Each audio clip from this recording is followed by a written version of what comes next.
Alright, the question of the day. What do we do all day Sunday? Well, as you can see, we got the subframe all the way up to the subframe bolted down, so we got as real close to being square as we can. The cow panels are on. We still gotta fix the rot there, but you can see there is no gap along there, which came out really well.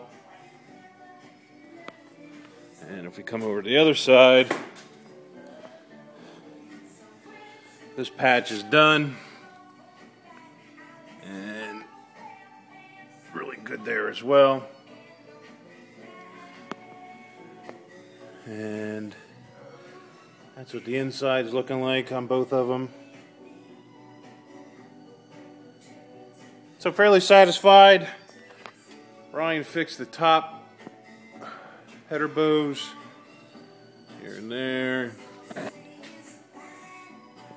And there, a little blurry.